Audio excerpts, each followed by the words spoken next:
So guys, kinanglan mahumol ang atong tiil. Ani? Okay ko.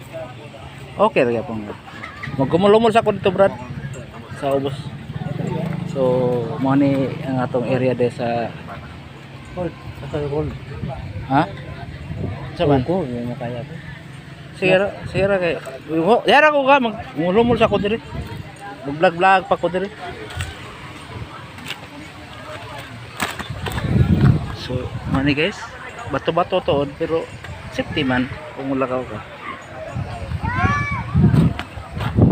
So, ato ihumol ang atong tayo mga bata dito. Safety ako, init-init guys. Itong tutok ba? So, mga palahubog.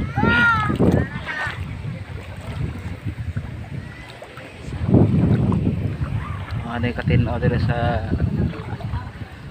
lumpingan.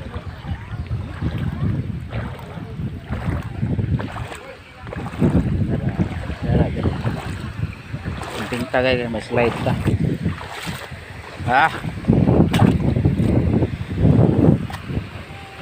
So gwapo mga bato dito sa dami naligo sa una guys. Ako'y video na naglupa biglang.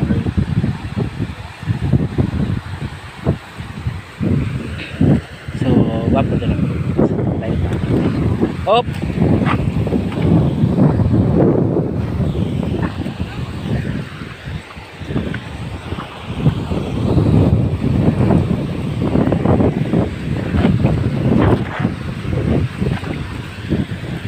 So nindot kayo dito guys sa atong vlog. So tanawa guys, so, para akong mga amigo dito simple lang dito guys, wala gastos masyado. So I challenge si Mana Alawi to visit Bislig City.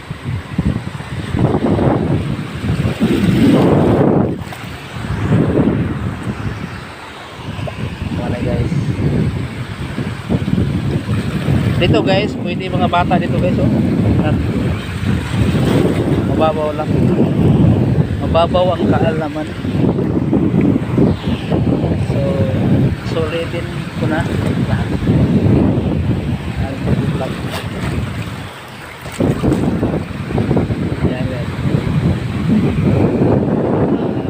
Ito guys kasi dati pick up area to.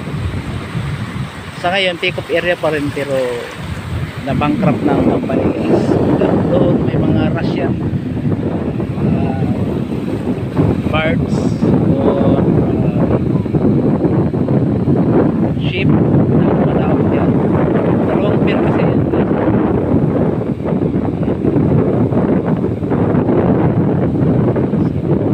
Legend na to Bislig City guys. Paper industries.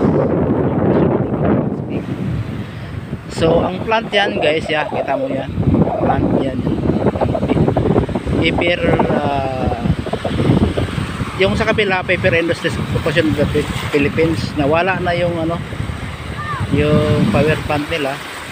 Dito may wood plant rin pa rin mga building pero under construction guys. So ayan na guys, ayan na aking sakyan. So this place is a memorable place.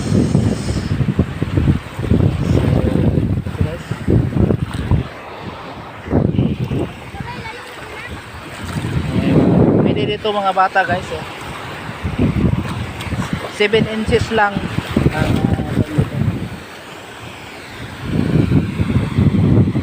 yan sa unahan, malalim yan guys.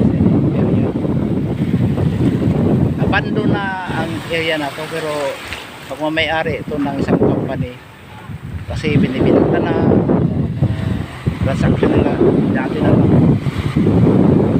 So yan lang guys dito sa Bislig City. Part na ito ng Tabon Bislig. Ang Bislig doon sa kabila, border ng Simamo.